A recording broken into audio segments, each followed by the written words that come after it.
There we go. Yeah, I was telling Eric and Craig earlier, I've had strep throat this week, so my voice is a little bit rough, but I wanted to intro Craig and then Eric's going to take over. But met Craig, I don't remember, early last year, and I just really admired him for two main reasons. One, he's extremely humble. He's done a lot, but he's very humble about it. And the other is he's just a giver. He's shared information, he's shared ideas. I really appreciate that about him. And so when I asked him if he'd share and get on and speak with us today, he's an MIH member. Love the fact that I think a lot of people probably know him or know of him. But I wanted to hear his story. You know, I've heard different things. I've heard, different pieces of his story, but I've never heard the front to end story on how he's gotten what he's gotten, how he's accomplished what he has. And so I'm really excited to hear that today. And Craig, I really appreciate you hopping on, and I'm going to give the floor to you and let you, if you want to share, you want to open up for Q&A, feel free, but I appreciate you being here today. Yeah, thanks so much for having me. So I'll just sort of give a brief rundown, and then again, obviously, feel free to chime in, and then we can, if you guys have any questions or anything you want me to sort of like dig deeper on, I'll just sort of give a broad strokes overview of my background, then we can sort of go from there, if that's cool with you, Valerie. So I live in New York City. I have a wife and a 15-month-old daughter, and I've been in New York City now almost exactly 20 years. So I was a finance major in college. I would say classify myself as maybe as a mediocre finance major in college. And I graduated college, and at that point sort of realized that I wanted to be in traditional finance, and I wanted to be a trader. Of course, I sort of discovered that sort of well beyond the time I could have prepared my resume to try to get jobs in that field. So being in that position, I sort of scrambled, but that was sort of the first time in my life that I felt motivated to really pursue something and make sacrifices to try to attain a goal that was important to me. I'm not even sure really why I felt it was that important to me. I went from sort of being, I loved college, had a great time, but it was kind of aimless and rudderless, and got all the social benefits of college without sort of gaining any direction or momentum around what I wanted to do with my life and career. So I started sort of pouring efforts, and again, looking back now, it's relevant because this is kind of what any different crossroads in my life where I've achieved any type of success, I took this approach. Now I do it intentionally, like on the real estate front, but back then it was pretty much accidental because I had no muscle memory around like, hey, I'm going to work at something super hard for a long period of time, and I know that over time it's going to pay off. So anyway, I decided that I wanted to be a Wall Street trader. I was living with my grandmother in Northern Virginia after college. I really had no business getting a trading job on Wall Street's very competitive. There, all the kids in the trading class are, from Harvard or Ivy League schools, or have just have an outstanding resume, well-rounded. All these preparing for these roles for basically 5 to 10 years of their life. I've been preparing for 0 of my life. So I had that to contend with and that to overcome. So I just sort of started, I was in this job in Northern Virginia right after college, and I recognized like, if I want to do this, I have to take it seriously. And really sort of, I didn't even know what this term meant, but like really burn the ships and put myself out there, show people that I'm committed, because I really have nothing else going for me. So at minimum, I have to show the fact that I'm devoted, I'm willing to work hard, I'm willing to make the sacrifices to, get my foot in the door doing sort of anything. So I moved up to New York City, literally had, basically no money, no friends, no connections. My parents weren't on Wall Street. So I did that. I moved up here, and the time I was living with my girlfriend's mother, living with her and waiting tables and, sort of trying to figure it out.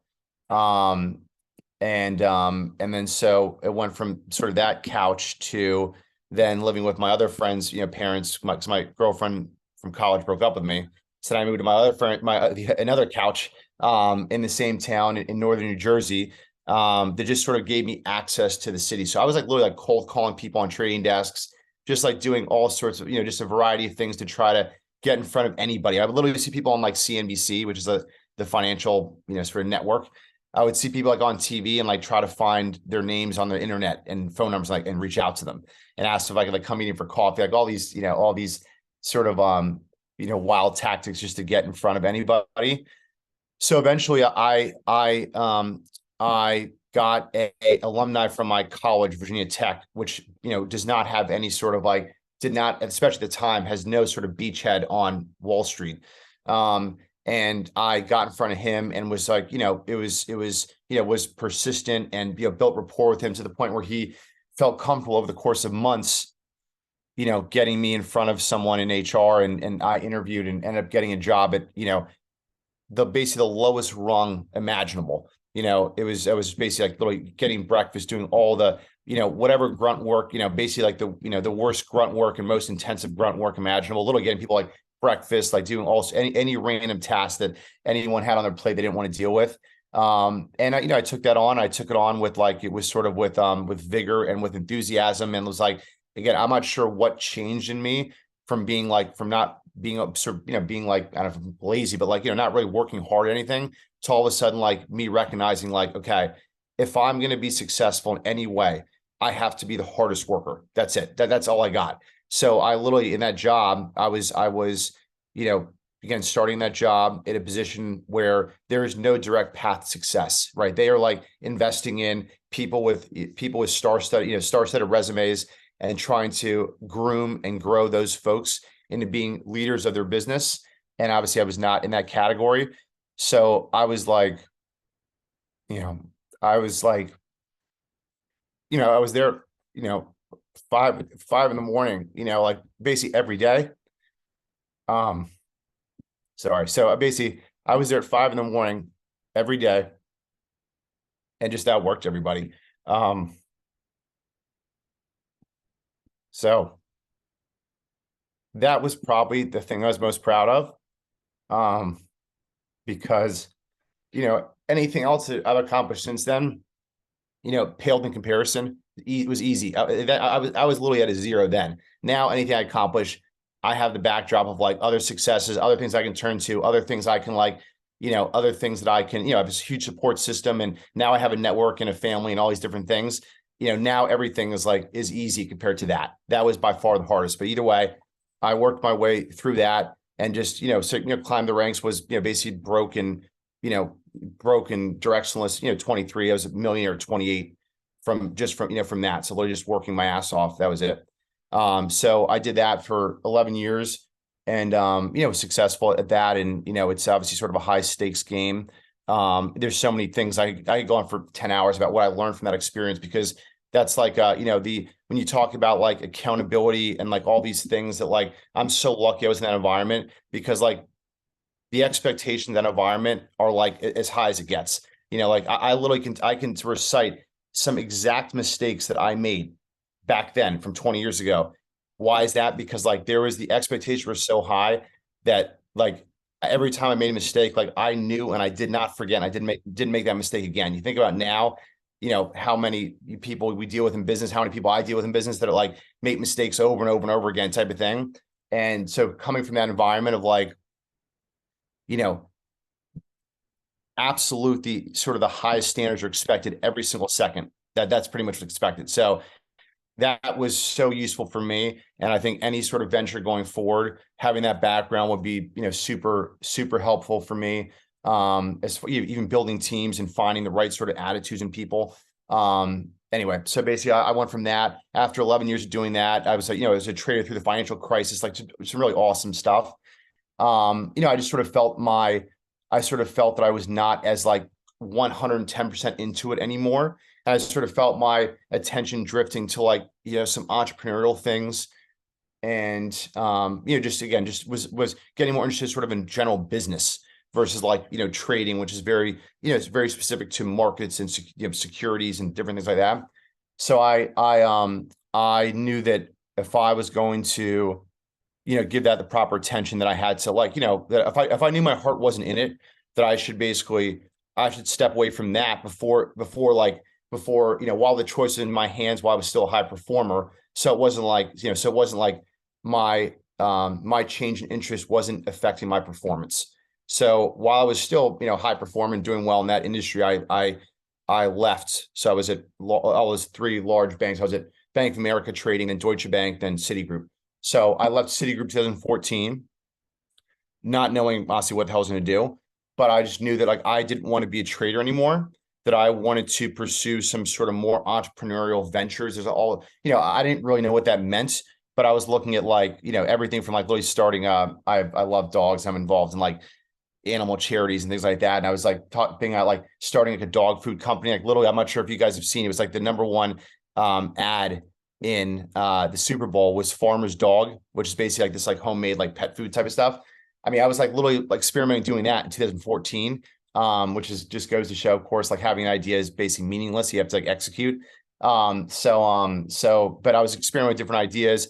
I ended up with my friend. So instead of just going to the pure entrepreneurship route, I ended up going the sort of entrepreneurship route. We started a group under a corporate umbrella, but we were allowed to operate like a startup under a corporate umbrella. So, we didn't have equity in what we were building, but we had a revenue share and we had the resources of an overarching organization, but they allowed us to operate sort of on our own in a sort of a standalone basis. So we did that. So basically what I did was this group was, we set off to design and build trading platforms for the same things that I used to trade, right? So this is like, I had some sort of institutional knowledge around how these things worked, but I was now going and literally, trying to, also learn about technology and how, and basically, and try to figure out what was technology's place in this marketplace and how can we build technology. I'm not a developer, but like, how can we design and, and design technology, work with developers to build that technology, and then sort of like, sell that into the market for people to use. So that's what I've been doing the last, 8 years. Same thing. Like I went from making whatever, a good amount of money to making, zero money. And then then starting that, I made a salary because I worked at a company, but like, literally it was a tiny, tiny fraction of what I was making previously. So like, that's another thing. Like I say to people, or especially young people, when they think about people like, chart like success like this. I mean, if you like literally track even my income, it was like, basically zero. It went up a bunch, back down to zero, then like trickled up a little bit, some other low amount. And then obviously, and now it is, ramped back up. But like, the graph, looks like this. So with a lot of, there's with a lot of troughs in that graph. So yeah, sort of went back to, square one, try to build this business. So we're 8 years in now. And it's going well now, but we're 8 years in. So again, no such thing as overnight success. We have our business now does $100 million in revenue. It started zero. So that's been super rewarding. I work with my partners, my best friend from college. Of the 9 people in our group, I went to college with 4 of them. The other ones we basically very specifically handpicked. Like our culture is absolutely the driving force of our success, no question. I'm not some like visionary, like, software, developer or designer or visionary, whatever it is. So it's really about the team that we have and everyone pulling in the same direction. And, it is something that I, take great pride in and really, you recognize like, it's not even that I've been successful. Like the 9 of us collectively have been successful, and we have a structure in place that promotes and encourages, again, everyone to contribute, and every single person in our group, gets, has a piece of the pie. So even though we are under a corporate umbrella, we have a structure that, because we've been allowed to act alone, we have a structure that feels like we're all partners in a company. That's how it feels. So and everyone acts that way. So everyone acts like a stakeholder. It's allowed us to be outperformers in our industry, and which is great. So like, everyone, like, it's popular for people to discount W-2 jobs and all the limiting things that W-2s do. And I hear people talk all the time, and they're not all created equal, So my job is, I get a W-2 check, just like a lot of folks probably on here that we know. And it's not the same as, again, they're not, to say a W-2 job is good or bad, I just don't think is accurate. It's, it's obviously everything's situational in life, right? So I mean, like, same thing, my job now is extraordinary. I'm happy to go to work in the morning. I don't really care what day it is, so I get to work with people that I super close friends with, that I love, that, I know their, wives, children, husbands, all that type of stuff. So it's incredibly intimate and personal and motivating. So that's, again, something that I feel very fortunate to be a part of, and is, something that'll probably be part of my life for years. People always ask me, when are you gonna, quit and go full time? And I'm like, that's not even really on my radar. I don't, that's not, that's, my W-2 job is very much fuel for my sort of overall journey, versus like something that's like holding me back. So definitely a glass half full perspective on that. The real estate piece. And, so the real estate piece of this is that that was my sort of my professional, journey. In 2019, my sister-in-law told me about Bigger Pockets.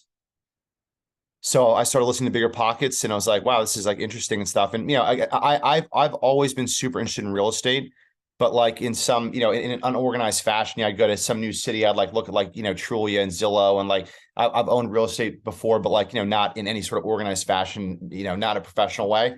So in 2019, I started listening to Bigger Pockets.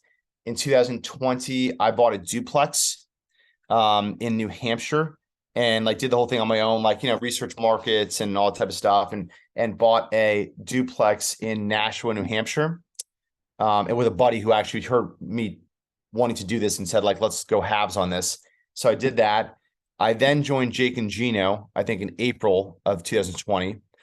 And, that, again, I'm a huge advocate of like, mentorships and, paying for learning and education. And I've continued to do that. So I did Jake and Gino in 2020, and I did that in 2020. I'm sorry. And then so then that led to me, that remainder of that year, I bought a 21 unit, a 10 unit, and a 22 unit in like apartment buildings. And so I did that. Then basically COVID, then that was during COVID, I want to say. So then now my wife and I are sort of like, at our house, and I have a lot more time in my hands, so like less socializing and all that type of stuff and whatever. So I started digging into mobile home parks, and a lot of the characteristics of mobile home parks appealed to me more than apartments. And I can go into that later if you want, but basically that was like, the mobile home park thing. I like a lot about this. One of those things was the depreciation schedule. When I was learning about all these different taxes, I was basically like sitting in my house with my wife, and we didn't have a child yet. So I just had tons of time. And so I basically used that time to like start running and like just spending hours on real estate stuff, hours. So I ended up selling all those apartments in New Hampshire. They would have appreciated. We'd, done some work, and they appreciated quite a bit. Did some 1031s, started pursuing the mobile home park thing, and did a mentorship on that. And I was presented an opportunity. So when I went into it, I thought I was basically looking for like a 35 pad mobile home park. So I started pursuing that, was connected with an owner, started building a relationship with an owner. Anyway, long story short is that opportunity that he wanted to sell was 400 units, which is a little bigger than I was thinking. But I went to, like, during COVID, I went and met this guy, by the way, a complete stranger. I'd never bought a mobile home park. So I'm like telling my wife, I'm like, hey, by the way, basically, I know we're sitting in this house, we're not traveling, we're not doing anything together, but I need to go to North Carolina, meet this stranger. And I literally went down there and sat in this dude's truck, with him for like hours, talked to him, built a relationship with him, the whole thing. So, this is also another sort of important piece of this. Like, this whole period of time is like when I feel like I completely changed my outlook on sort of everything. And listen, huge contributors were some of these like mentorships, like, Jake and Gino, and, really this sort of me investing in myself and learning and challenging myself and trying to grow in many different areas. Because, 2 years before that, if someone said, hey, it was a $14 million portfolio.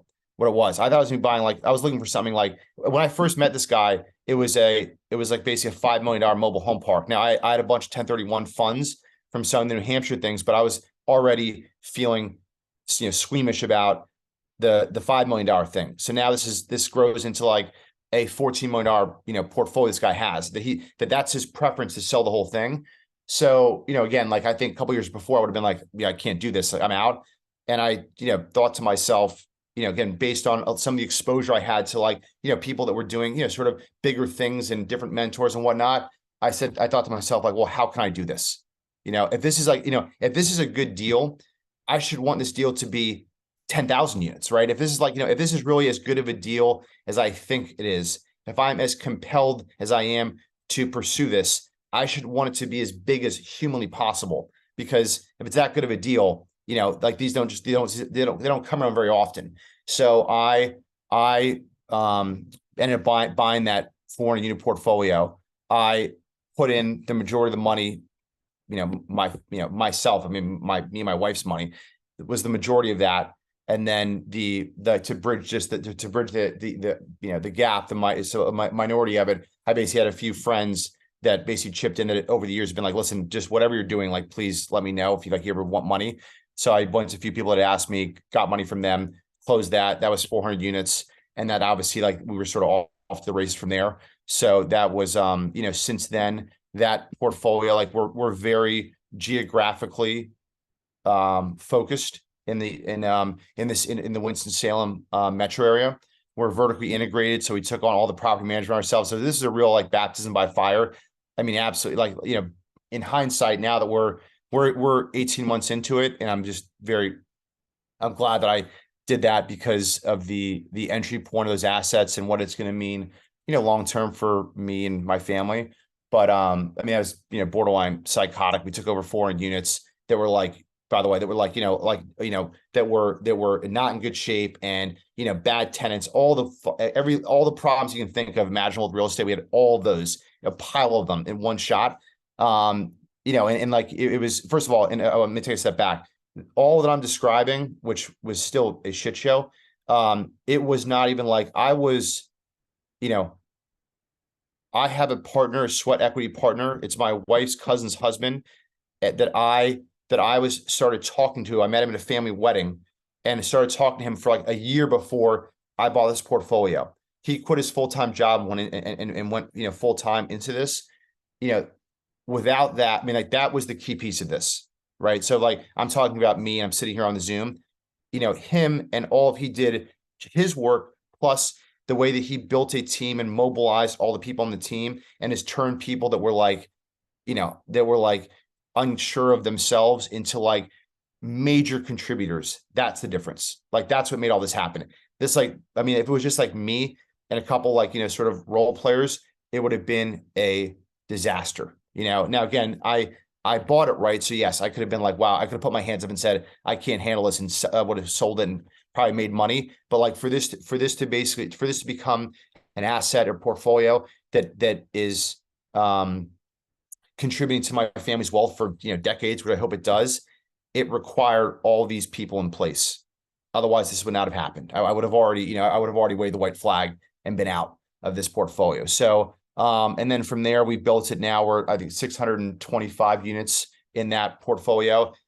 We do, most of that is very specific, targeted, direct to seller.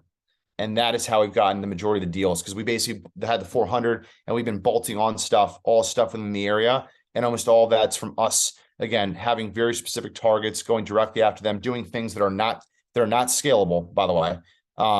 They're not scalable because we had, again, a specific target list, and we knew that we could, listen, we want to be scalable in everything we do, but we knew that, like, to do, some of these things require doing things that are not scalable, and building deep relationships with people, building rapport with people is not really a scalable thing, right? You can't do it across 10,000 people, but we wanted to do it across, 10 to 20 people that were in our market that we thought that, that we wanted to acquire their assets. So now we're up to 625 units. My wife has been a huge piece of this. All this was developing when we were by ourselves here during COVID. My wife's a real estate professional.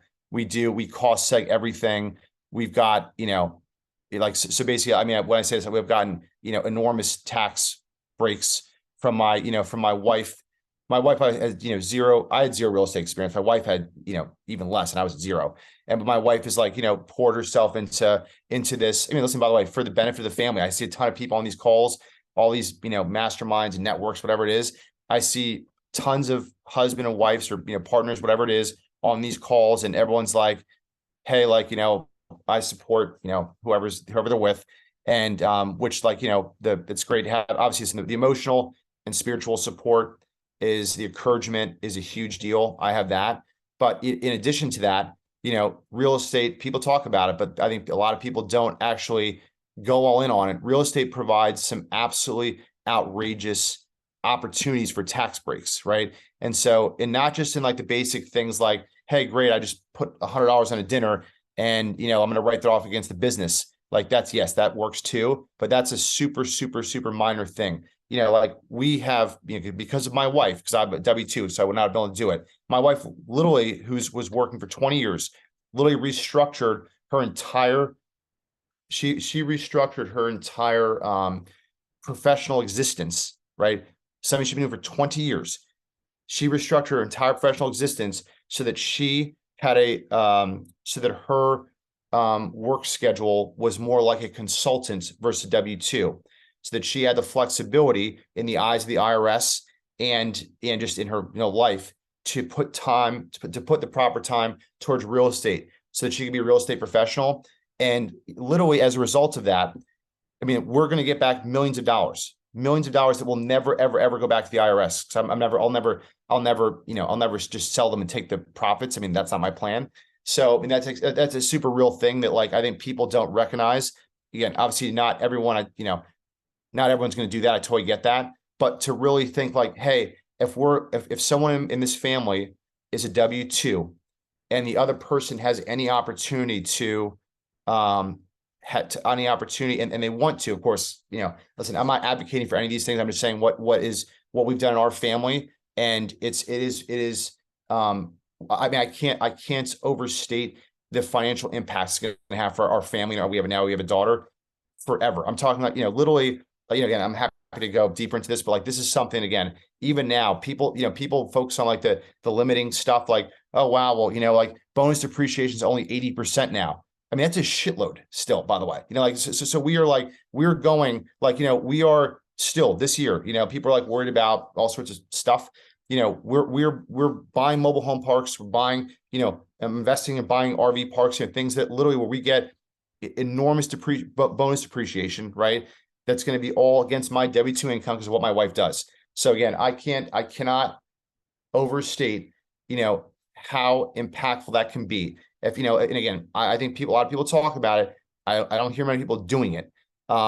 And which is that if you have a W-2 in your household, it doesn't matter if you make $10 million, you make $100,000, like, whatever the magnitude is equally as impactful for your family. If you make $100,000 a year and you pay $40,000 in tax or whatever that is, and you get back a check, by the way, you could easily in that scenario, buy a mobile home park or an apartment building, whatever, RV parks, whatever you're into, and do a cost seg on that. I mean, think about if you make $100,000 a year, okay?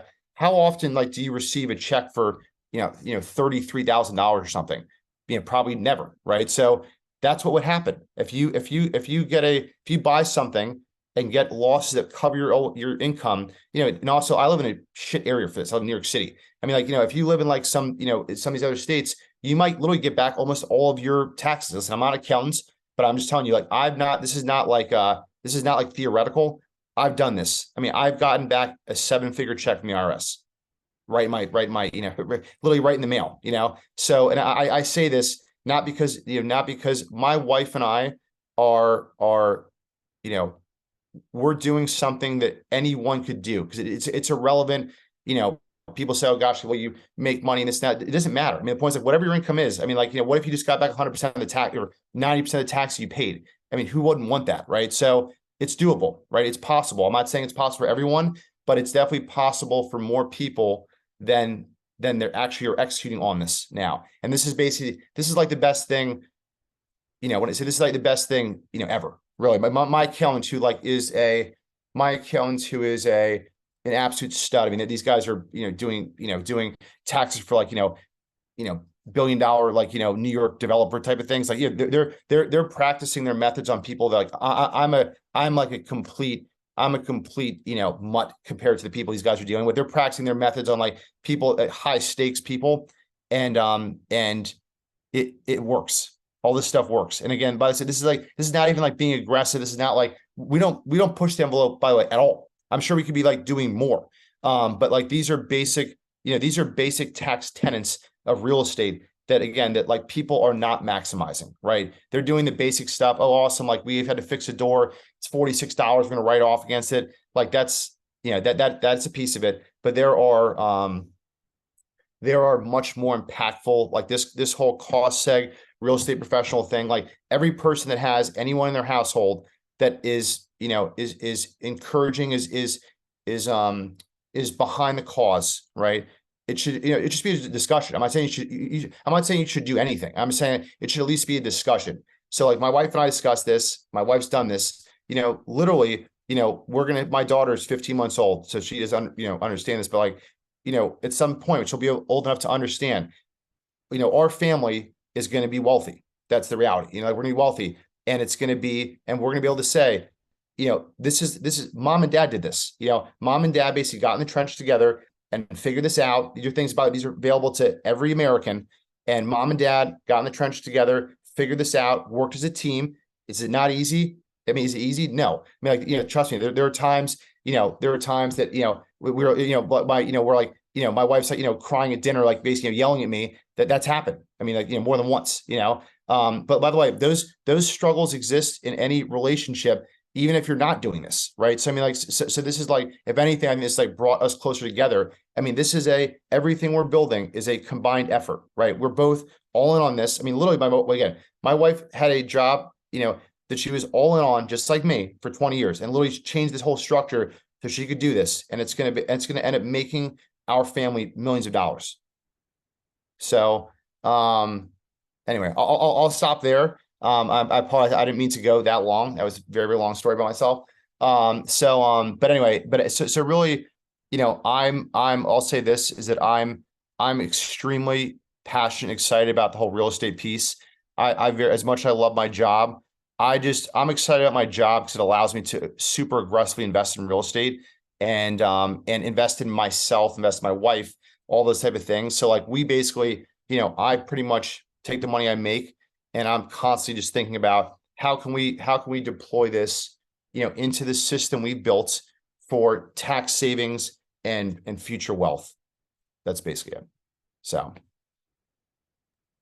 Craig, your story is unbelievable, and I had not met you prior to this, so I'm certainly glad that you came on and shared your story with us.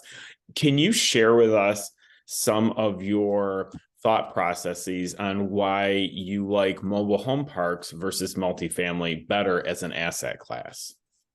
Yeah, and it's again, this is also that line may have been misleading. I'll tell you the characteristics that I like about mobile home parks. So I guess one is I think eventually that we'll be all tenant-owned homes. We're not that way now. And I actually think that so does everyone here know tenant-owned homes versus park-owned homes? Okay. So basically I think eventually we'll be all tenant-owned homes, which just comes with a lot less maintenance and us being able to focus all of our attention on the communities, which obviously everything you do. And this is, it's something. That being said, it's not, we have over 200 park-owned homes, which is that's a real amount of work. I can tell you. So, but I think eventually we will be all tenant-owned homes. And what does that mean? Every time that we do something for the community, let's say we have a community of 150, pads. Every time that if we put a new bail box, if we put a new fence in, whatever it is, that basically impacts 150 people. When we turn a unit, that affects, one person, two people, whatever. So just, sort of focusing our attention on the communities over over the turns, which affects those current tenants. The stickiness of that, the average tenor of someone that owns their home and staying there is like, is multiples that of a renter. So there's that. And then also the depreciation, like this is a real, so basically the best depreciation schedule in real estate is mobile home parks with tenant owned homes and RV parks. So, I mean, like, you could, this is a real example. If you went and found a mobile home park for $1 million, okay, let's assume this is 2022, because now 2023, it's 80%. If I bought a mobile home park last year for $1 million and we said, we're going to do seller financing, we're going to put down 5%, let's say, in that example, okay? So now I'm like out of pocket $50,000, okay? So now I give the owner $50,000, we have our terms for the seller financing. That I was getting $900,000 of losses off that property, because it's basically like I was doing 10% for the land. So last year, 2022, I say, and that's when I say it's something I factor in. That's the example. I mean, that is a real example of, again, of course, not every deal I do is 5% seller financing. I've done deals I put down 30%, whatever it is. But that example there is real, and I've done that several times. Like last 2021 and 2022, I basically I bought a lot of real estate, mostly mobile home parks, but I've also invested in RV parks, same thing. I bought an RV park last year, and in 2022, same thing. 10% goes to land. The rest of the value of the RV park is in losses that I can put against my W-2 income. So, but back to the mobile home park thing. What I like is I own apartments, I own RV parks. I'm a big believer as well. And like, I wouldn't, like, some people like, I'm not a believer of like, you have to be in apartments, you have to be in mobile home parks. You can basically get wealthy and successful in real estate in 1,000 different ways. So I'm not advocating for a certain thing. For me, what I like about it is us being able to go be tenant-owned homes and focus on the community, the depreciation and the stickiness of, if you own the home, how long you stay there. That's what I like about it. That's what I like about it, dude. I'm telling you, I've invested in the same period of time. I own apartments. I bought RV parks. We own Airbnbs. So I mean, listen, if you told me I can only invest in one, I would invest in mobile home parks for the reasons I said. I'm going to buy more mobile home parks, this year for sure. And on those, I'm going to get, in that example, the $1 million one, it'll be 900,000 times 80%. So whatever 80% of 900,000 is, I'll get that loss this year. So, and another key thing of this, of course, is that, like, if I went and sold it in a year, just sold it outright, of course, they recapture, right? They recapture based on this like scaled down basis from my depreciation, which I'm not going to do that. Like I basically am like, I'm not good at it, but I mean, like, we're vertically integrated. I'm trying to build a system where we can own these assets indefinitely. And it's obviously it's not easy. We're not good at it. I'd say that we're, like, mediocre. Listen, property management is hard as shit. I mean, like, we're reminded that every single day. Things go wrong every day, all that type of stuff. But like, this is also one of these things is very cliche, but like, we have a long-term vision, say my wife and we have a long-term vision for what we want for our family.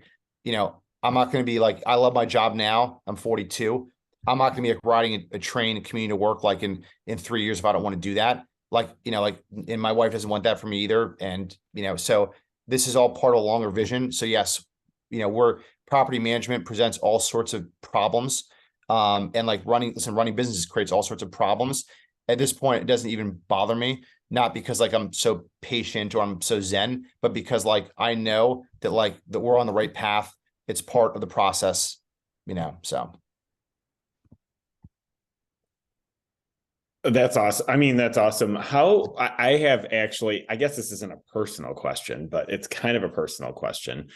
So what was that conversation like between your wife and yourself, getting her to leave that 20-year job and then transferring to being a full-time real estate professional? Because obviously, as we all know on this call, if you are a full-time real estate professional, you're going to get some really good, tax advantages, obviously, that you might not get otherwise. So what was that conversation like? Was it an aha moment for you both, or did it take some convincing? Because that's certainly a family decision, as you've pointed out, obviously multiple times in the conversation. Totally. So I'm gonna say it was a process. I mean, like it's one of these things. Like we were, it was many conversations. It wasn't like it also wasn't. Let me say, much more important than cost segregation, bonus appreciation is obviously my marriage.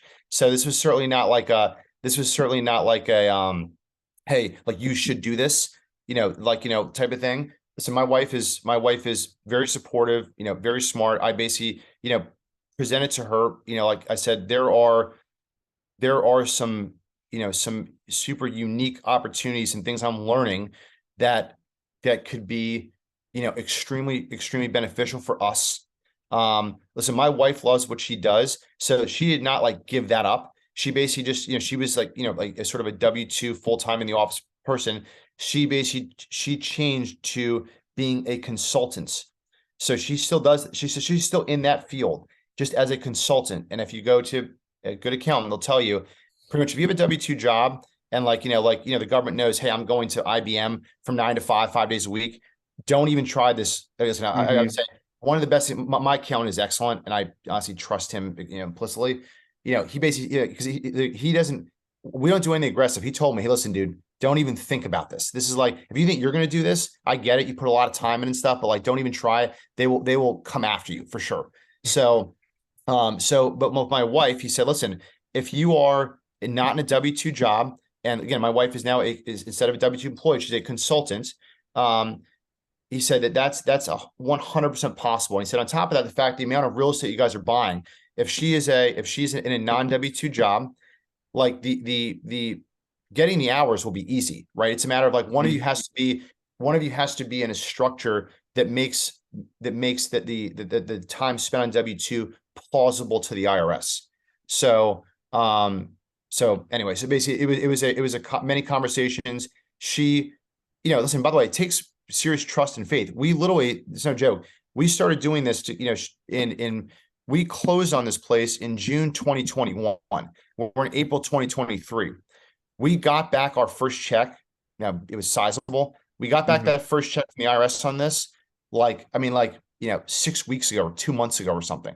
Because we had to extend our taxes. There was all sorts of problems, and it was just the IRS mailed to the wrong address, like all this type of dumb stuff. But the point of being is so all that work, all this sacrifice my wife made, the payoff didn't come until I don't know, a year and a half later after we started on that. My wife was doing shit she's no experience in real estate. She was literally in Rent Manager, uploading tenants, doing all sorts of stuff. But I mean, the payoff, for our family is well worth it, but yes, listen, it was like it was not like we sat down and talked, said you should be doing this. It was like me. First of all, I was learning. It's not like I was some expert. I was talking through some things that I thought made sense that I was learning about that could affect our family and the stuff we were going to be buying and how that could affect that, et cetera, et cetera. I mean, listen, if she was here right now on the call, she would say she definitely thought it was, she was she obviously believes in me, but it's not, it is not a, easy this sell. It's not a common thing, by the way. It's not a straightforward thing to be like, hey, we do all these things. We're going to get back this an absolutely enormous check from the IRS. I mean, it sounds a little bit fake almost. I think my wife thought it was wasn't sure it was real until the check actually got here. So, right. Which I think we all can appreciate that, because obviously for all of us, most of us are married or in a relationship. That's obviously a conversation, a very serious conversation. You have to have multiple times, and you have to make sure that your spouse is obviously on board, or at least somewhat comfortable with it, or it's not going to happen. I don't want to monopolize the questions, so please, if anybody else has questions for Craig, please fire them at him. I do. Craig, thank you. That was really, really fantastic. First of all, I just want to second what you said about this real estate tax professional thing. 2022 is the first year I qualified as a real estate professional. My husband's a doctor, and we thought we were going to have a big tax bill because of some other things that were happening last year. And because I qualified as a real estate tax professional, we wiped out that bill and then some. So I second that. I'm a real estate professional, absolutely, for tax purposes. But that said, I live in Los Angeles. So similar to you, I'm not investing where I live. And so I'm curious how you go about, you said direct to seller. how you go about finding your deals now, given that you don't live where you invest. Yeah. So like, where do you own, In Middle Tennessee and the Tampa Metro right now. okay. Okay. So this is basically what we did is that we said, so basically, so there's myself, and so I have a sweat equity partner on the ground there who is an absolute stud. I mean, so that's really the linchpin of all this, by the way. So like, there's someone on the ground who is an absolute star. I mean, like I could go on and on about him, but I mean, just he's a 10 out of a 10, right? So, but even beyond him, let's say you don't have some like superstar on the ground there. What we've done is that and I can, if we follow back the call, I'm happy to send so what we did is this. We basically now all of a sudden overnight we owned a bunch of properties in a very specific geographic area. Okay. You don't have to own a bunch. It doesn't matter. You can own, you can own one, duplex but the point is like, now you're in the market, right? You're there, your surroundings, or you should try to get to know your surroundings. And then from there, we looked around and said, okay, great. There are these 10 mobile home parks that we are interested in. They're very close to us, right? So we called all those folks.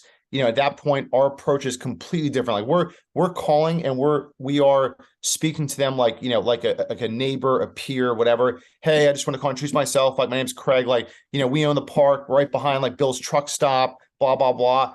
I mean, all of a sudden, like people's guards come down, but I'm like using very local references. Like we've been by your park. It's like, it's beautiful. Like, we're owners like down the street, all this type of stuff. Like from that alone, I'm not sure the exact numbers, but so we definitely bought parks doing that. I bought, I'll try to keep this succinct to your question. So that's one thing, right? So basically, so one is calling those people, but it's not like cold calling 10,000 people. It's like, hey, by the way, we let's say you own an apartment building in Middle Tennessee, whatever the town is. Okay, great. Let's when you're there, whoever's there, go around and and to look at and identify. Great. Let's start with these 10 apartments that are like literally right by us, and then get their number and call them and say, hi, I'm Craig, and just want to call and introduce myself. Like we just bought the place down the street, blah blah. Have you ever considered selling, or do you have a good? Yes, we say just think if you weren't trying to buy it, what might you say to some other apartment owner, right? Like, oh, by the way, do you have a good handyman by chance? Or who do you guys use? Like our lawnmower guy just quit. And do you have anyone that you would recommend? And, blah, whatever. I mean, the point is there's a million ways to strike to basically just to strike some sort of to discuss some, common thread that some other apartment owner would have with you. Right. And you're not a stranger, and you live down the street, and you can reference 1,000 things that you both should know, type of thing about your community. So calling. Two is we sent very, very targeted overnight, they cost, I don't know, $8 a thing, but we made a, basically a deck with pictures. The guy, Kevin, my partner, Kevin, it's Kevin and his wife and his kids. And literally it says, hi, Mr. Smith. I just want to introduce myself. I'm Kevin. I run 40 Oaks. We own the mobile home park down the street. We use their park's address, the whole thing. So it's hey, this is very specific. Hi, Mrs. Smith. We are with 40 Oaks. We love your park at 123 Main Street. This is a little about myself. Blah blah blah. We're a family-owned business, etc. I'll send it to you if you want. Just if you message me. I love that. Yeah, thank you. So we send that to those people. So we bought parks from that as well. So we try to be, if we know, we're trying to buy more stuff around us, we just are just hyper focused, whether it's calling or whether it's sending these packets. By the way, everyone opens them. It's like the overnight FedEx ones, the big fat ones you got to rip the thing off of. No cold caller or no potential buyers sending those. So we just spent what we did is I think we took 40 targets, spent $320 or whatever it was, and by the way, we've made 7 figures off that. I mean, so those are the two main things. Additionally, again, just being in the market, and you hear people talk about, hey, make sure people know what you're doing. We do that in our market. So literally we've gotten leads from, we bought a park from telling the guy at the mobile home park maintenance store that we were buying parks. We bought a park through that guy, introduced us to some, mom and pop owner. We have gotten referrals now from other owners we bought from. but like, it's really, again, all these things that I'm mentioning, like, again, we're not targeting as well. Like if you called me, if you like messaged me offline and said, hey, there's a park that I just found in like Ohio, I'd be like, unless it's like in Columbus and it's like, big and, I could really like sort of start a new business there. I wouldn't care because again, we're looking for something very, very, very specific. And that allows us to, but I mean, listen, this does allow for anyone.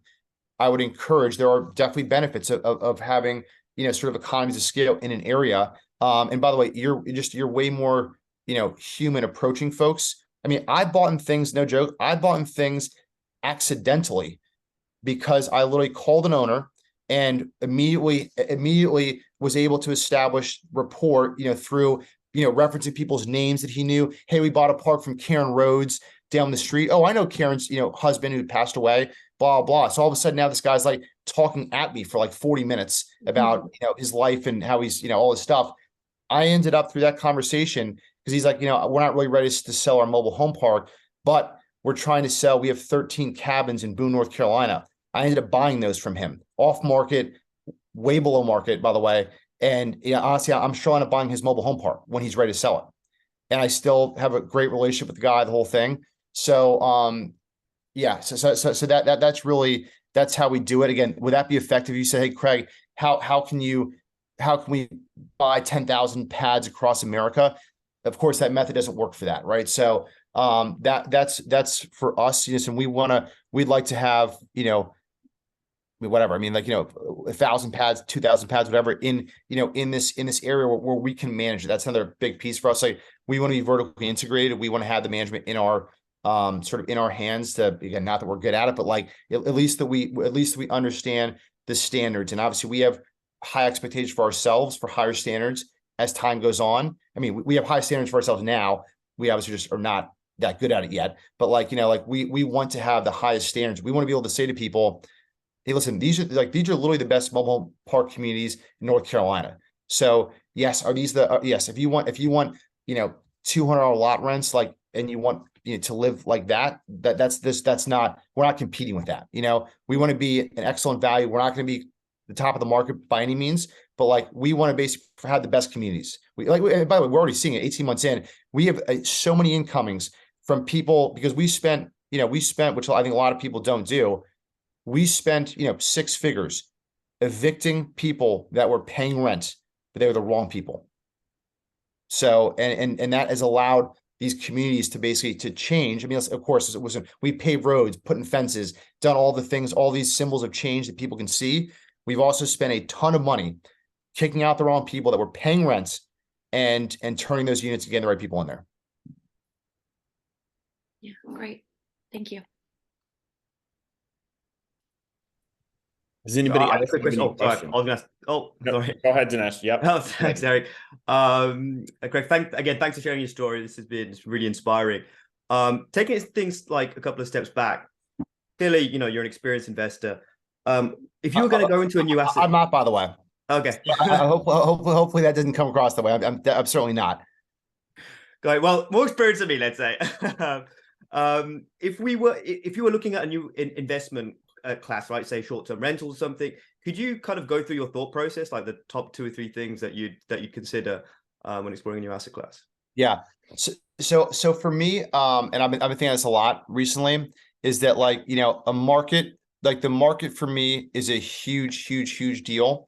Lux in North Carolina, and Valerie and I were talking about this earlier, you go to North Carolina or Tennessee, like all these markets are exploding, right? I mean, like that is a huge deal to me. If you said, hey, by the way, like, do you have a stronger view on, would you rather own like a specific type of asset in like a mediocre market, or like really any asset that's like reasonable in a great market? I would pick the latter 10 out of 10 times, right?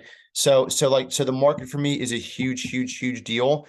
Again, this is like when I look at like things I've been successful at in my life, career, whatever, a ton of it is being part of a rising tide, right? I'd love to sit here and be like, I'm a genius and I can read the tea leaves. That's not the truth.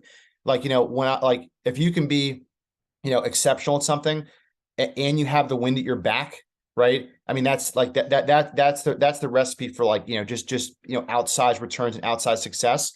So like if you're part of a great market, like, again, I don't own anything in Asheville, North Carolina, as an example. I'm looking at something in Asheville, actually multiple things right now. So, is that because like I was like actively like scouting, Asheville, North Carolina, and that's my big target market? No, someone brought something to me, and Asheville is an absolute powerhouse of a market. I mean, it's actually the highest average home price in all North Carolina. And North Carolina is like literally on, basically in fuego across the state. So, so all of a sudden now I'm like sharpening my pencil, being like, can I all of a sudden like, recreate what we have in Asheville? Because that market is, again, that's more powerful than anything that I am individually going to do. That market is something where, people are moving there from all over America. They literally at the US Open in New York City, we're like, we're, average ticket price, or, God knows what they are for tennis. They literally had like the sponsors of the US Open. That when you like looked up on the wall there, it was like, American Express, like platinum and like other whatever high-end things, and literally Asheville, North Carolina. It was like American Express, whatever the other thing was, like, some other high, Cartier and Asheville. So, so the market is the number one thing. And then beyond that, listen, if I had 0 properties, I would be looking at, sort of cash on cash return, because that really distills it down to like, what am I, how much am I getting for what I'm putting in, right? That would be my top thing. My thing is much more complicated, much more long-term than that. I would not advise what I'm doing. As an example, like right now, if you told me, okay, I've done this recently, by the way, a mobile home park that we bought for $1,050,000. Okay. I would not, like, that mobile home park, I would absolutely not recommend that you buy that thing. Why? Because, by the way, the rents are super, super low. Okay. And that price for the rents is super, super high relative to the current rents. So we went to that owner and we said to the guy, first of all, we're in that market. We know exactly what lot rent should be.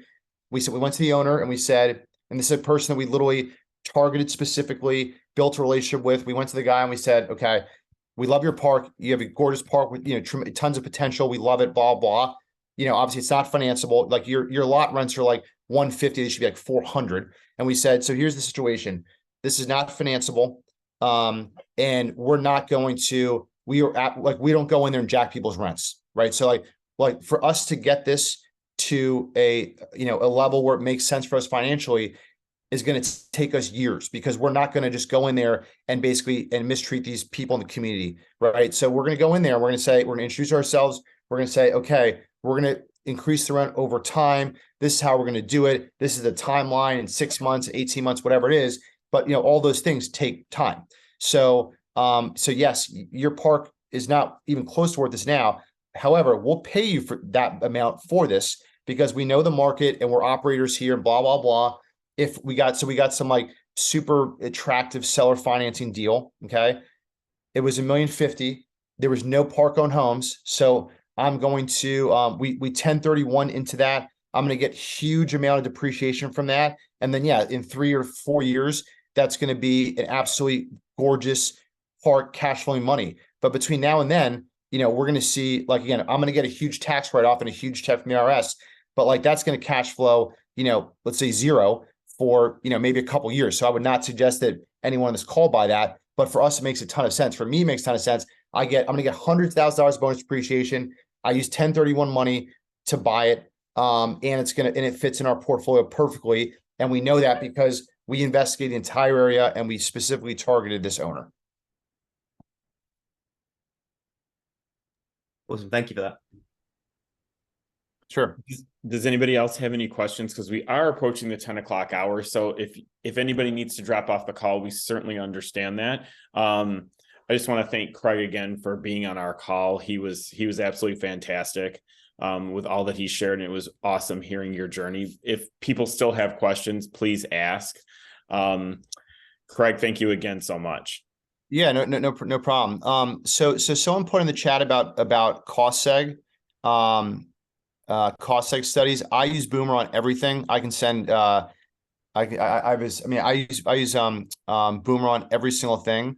I can't think of his last name now because I have his boomer cost like my telephone, but I can get you his information. I use him in everything. He's phenomenal. He's super responsive. I mean, look, if I call them right now, basically I'd say 100% that he gets back to me in the next like 3 minutes. He's so on top of stuff, so responsive, very reasonably priced. So I use him for every single thing.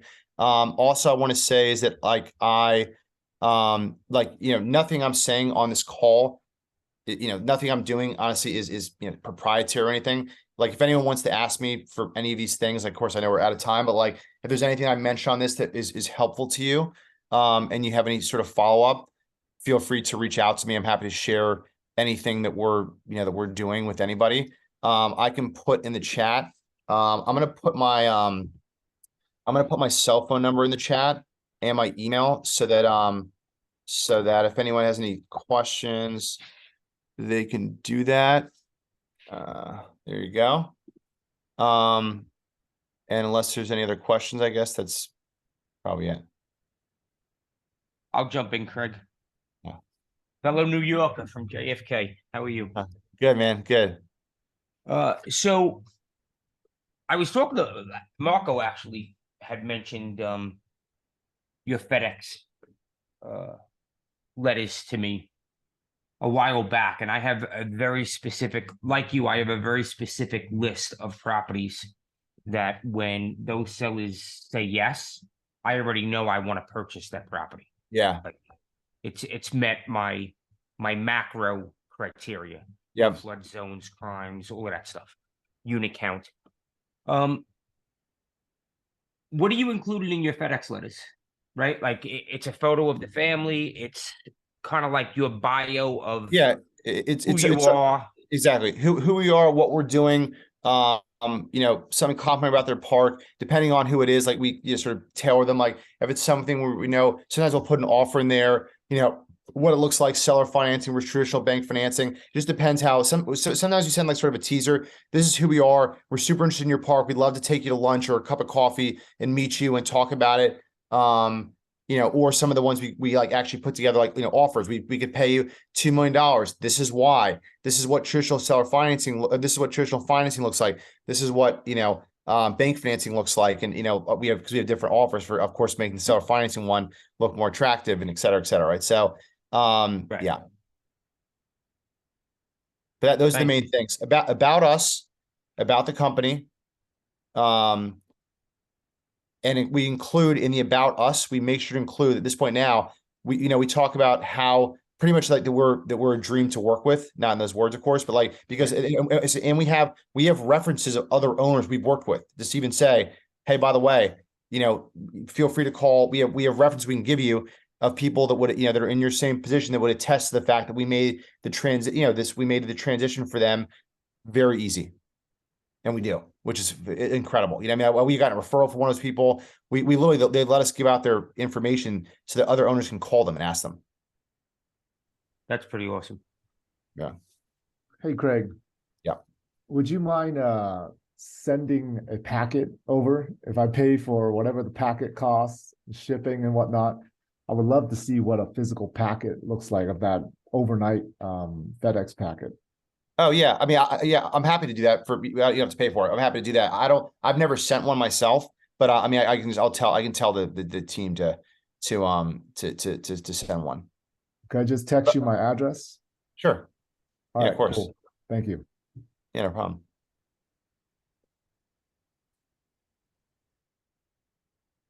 All right. If there's no other questions, thank you so much for joining us, everybody. This Saturday morning, we always look forward to seeing you. And honestly, we expect everybody back here next Saturday morning because it's always a good time from 9 to 10, right? Craig, thank you again so much. Yeah, no problem. Have a great day, everyone. Thank you. Thanks, Craig. All right. Yeah, have a good day.